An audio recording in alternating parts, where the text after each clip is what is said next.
Assalamualaikum warahmatullahi wabarakatuh. Salam sejahtera untuk kita semuanya, para DPP dan pengurus DPW yang hadir pada kesempatan ini, serta para wartawan dari beberapa mass media yang saya cintai dan saya banggakan. Pertama-tama, marilah kita senantiasa memanjatkan puji syukur kehadirat Tuhan yang Maha Besar, di mana atas rahmat dan ridhonya kita masih diberikan kesempatan untuk berkumpul pada hari ini untuk melaksanakan konferensi pers dalam rangka selesainya rapat pimpinan nasional kedua Partai Berkarya yang telah dilaksanakan mulai tanggal 28 sampai dengan 30 Mei kemarin. Saudara sekalian, rapat pimpinan nasional kedua Partai Berkarya yang telah dilaksanakan tanggal 28 sampai dengan tanggal 30 Mei kemarin merupakan forum tertinggi kedua setelah Munas ataupun Munaslup yang diikuti oleh ketua dan sekretaris 30 Dewan Pimpinan Wilayah Partai seluruh Indonesia dan juga 4 DPW diwakili oleh pengurus yang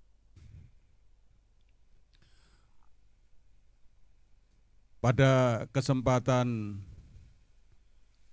Rapimnas kedua ini kita telah menghasilkan 16 keputusan. 16 keputusan ya antara lain mengenai masalah peraturan pedoman organisasi, mengenai masalah kaderisasi, mengenai lembaga bantuan hukum, kemudian juga keputusan pergantian antar waktu pengurus DPP dan juga beberapa pengurus DPW yang mengundurkan diri ataupun yang telah melanggar anggaran dasar, anggaran rumah tangga maupun pedoman organisasi Partai Berkarya. Keputusan yang kedua adalah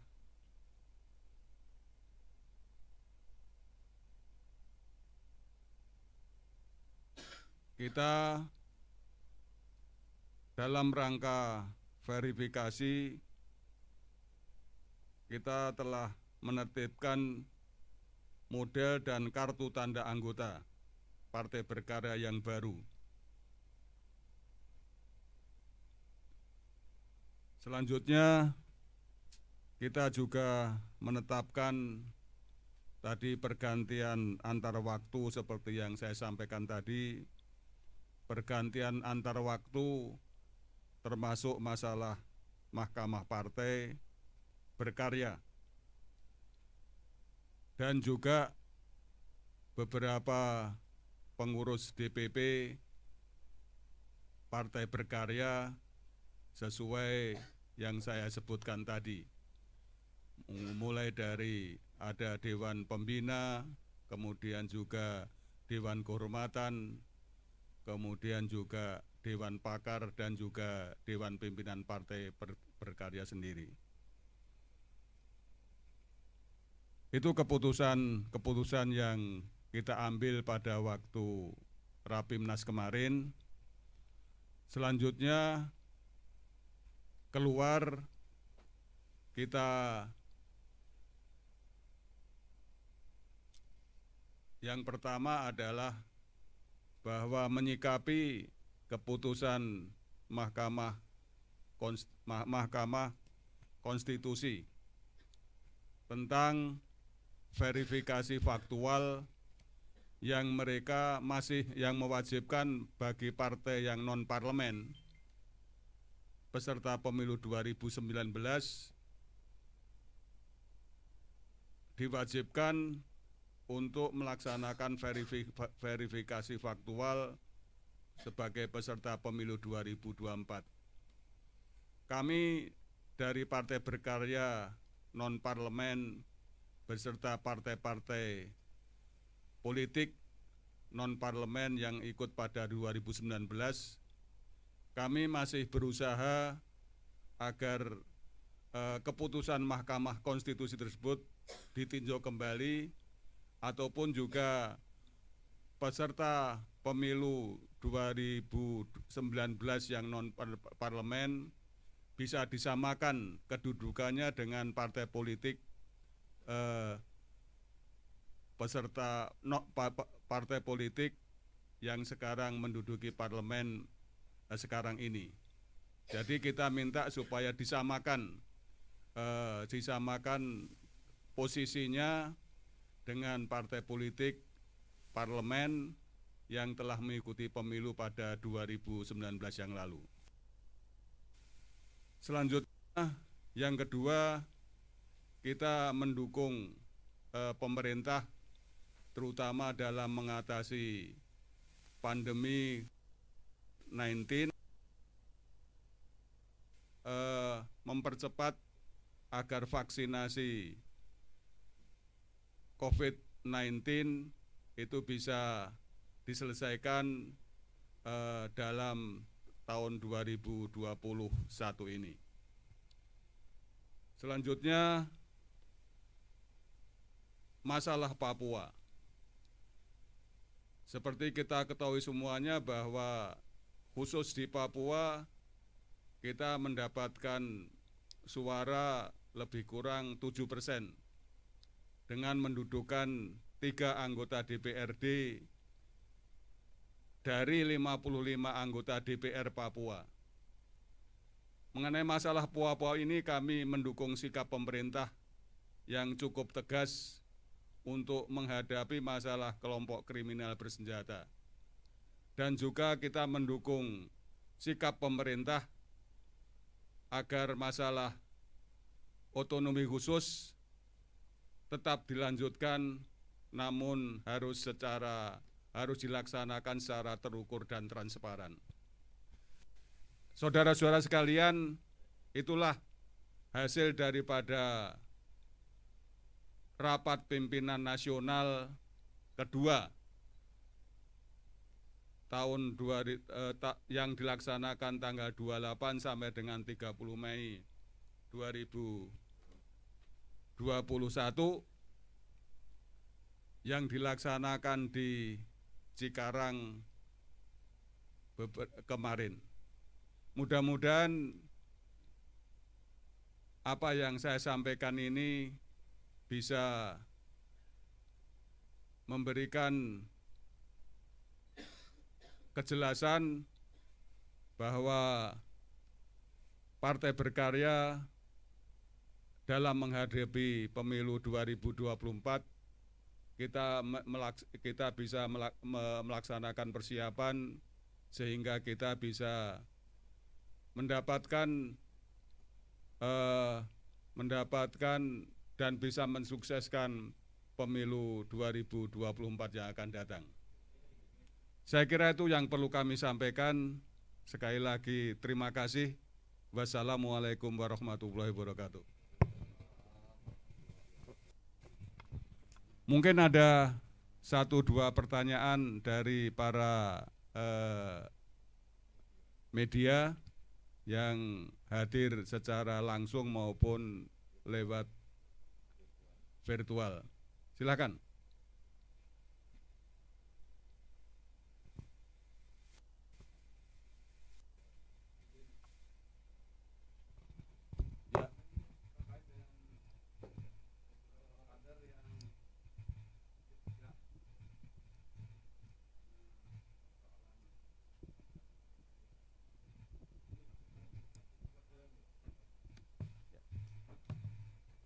terkait dengan beberapa pengurus atau kader-kader partai berkarya, beringin karya yang sebagian dipecat karena persoalan melanggar anggaran dasar dan anggaran rumah tangga. Pak Ketua, berapa persen dari jumlah keseluruhan pengurus yang dipecat? Dan kira-kira solusi apa nih? 2024 ini kan tinggal beberapa bulan lagi ke depan gitu. Mengingat beberapa partai udah kasak kusuk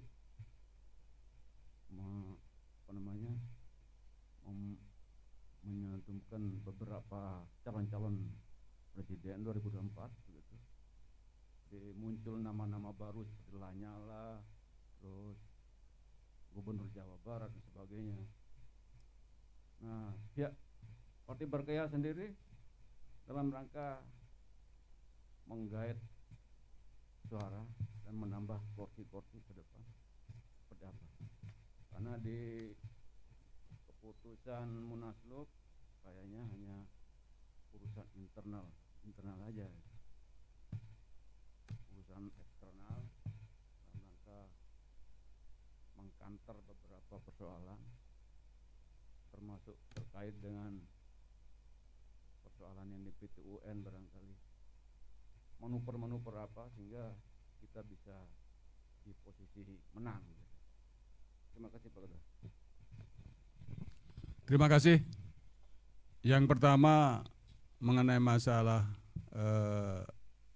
kepengurusan yang pergantian antara, mungkin hanya tidak banyak, mungkin hanya sekitar, mungkin kalau prestasi hanya mungkin sekitar 10-15%, di mana kita lebih baik atau kehilangan satu, lebih baik kita kehilangan satu orang ataupun kita kehilangan satu orang, tapi saya pikir yang ingin masuk lebih daripada 1.000 orang.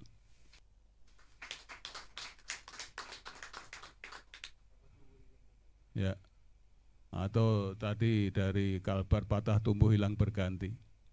Saya kira mengenai masalah ini pemilu memang juga masih panjang, apalagi kita verifikasi juga masih baru tahun depan.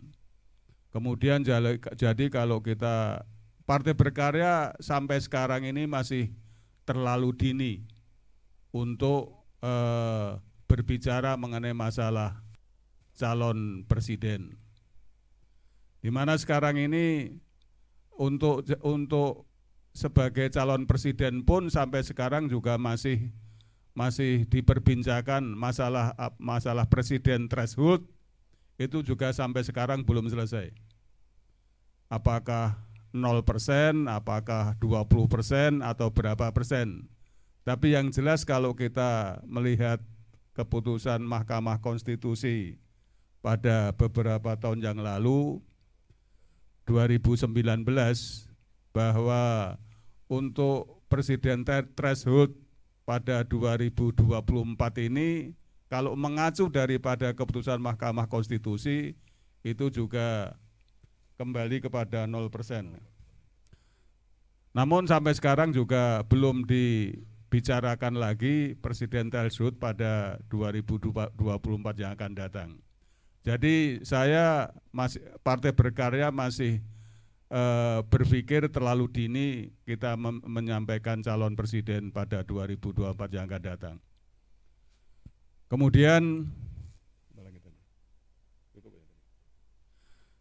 cukup ya? Ya. Ada yang lain? Cukup jelas? Ya Pak. Ini sih Pak, saya dari CNN mau tanya. Ini kan habis rapat pimpinan nasional kayak gitu ya, agenda sakral kayak gitulah, dan 2024 nanti juga ya meskipun masih jauh tapi kan ya agenda ini juga agenda langka ya gitu.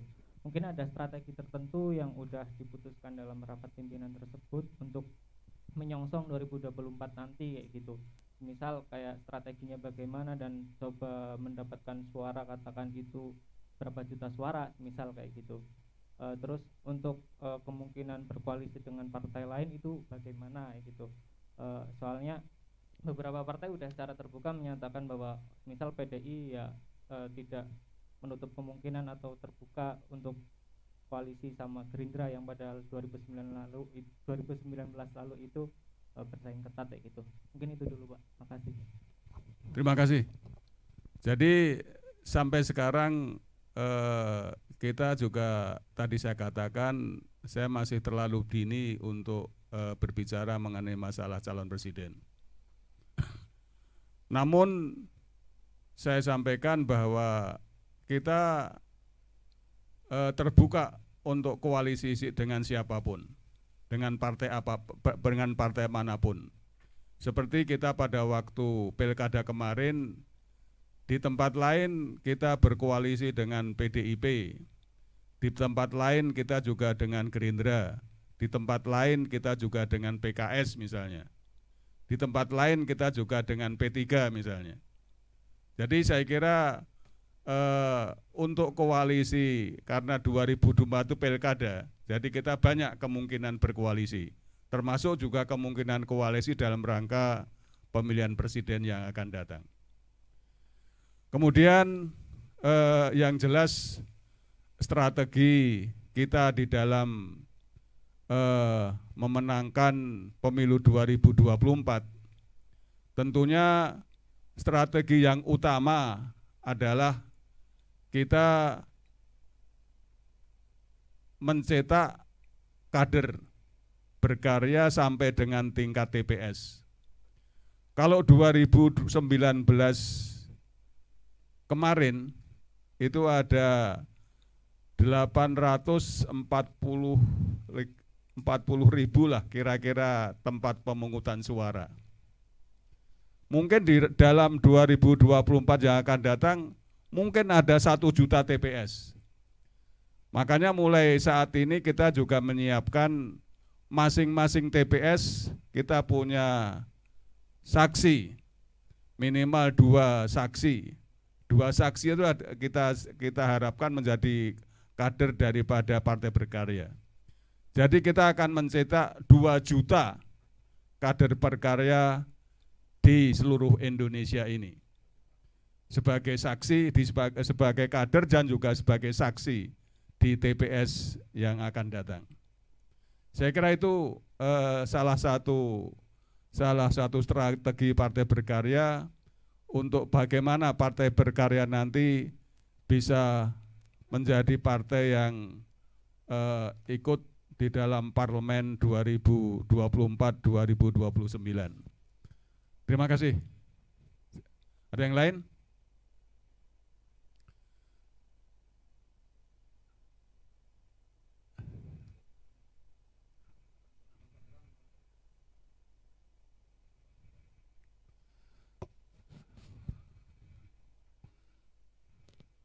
Oke, jelas. Jadi makanya masalah kaderisasi tadi saya katakan dari beberapa DPW, mungkin sebagian besar DPW kita memilih pengurus itu mereka dari kelompok milenial, termasuk misalnya DKI dan sebagainya lah, DKI kemudian beberapa tempat yang lain. Jadi bagaimanapun juga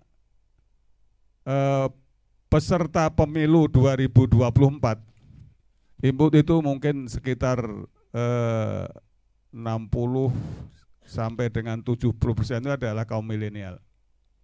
Maka kita juga menyiapkan kader-kader milenial untuk menyongsong pemilu 2024 mendatang.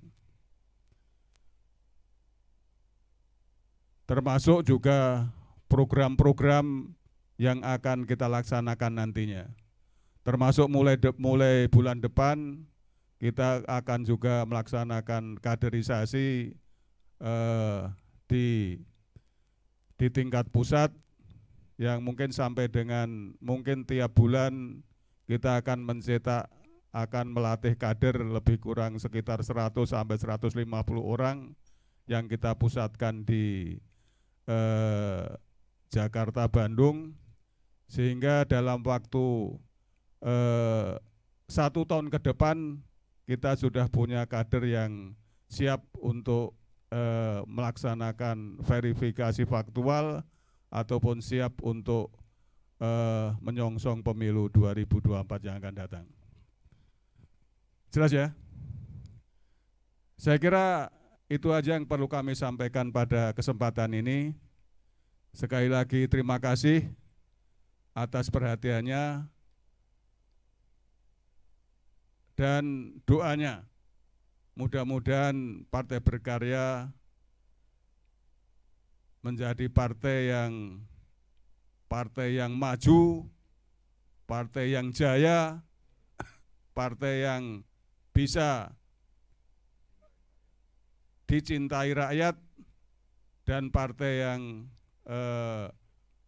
menjadi partai masa depan bangsa dan negara kita ini. Terima kasih. Wassalamualaikum warahmatullahi wabarakatuh.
Halo.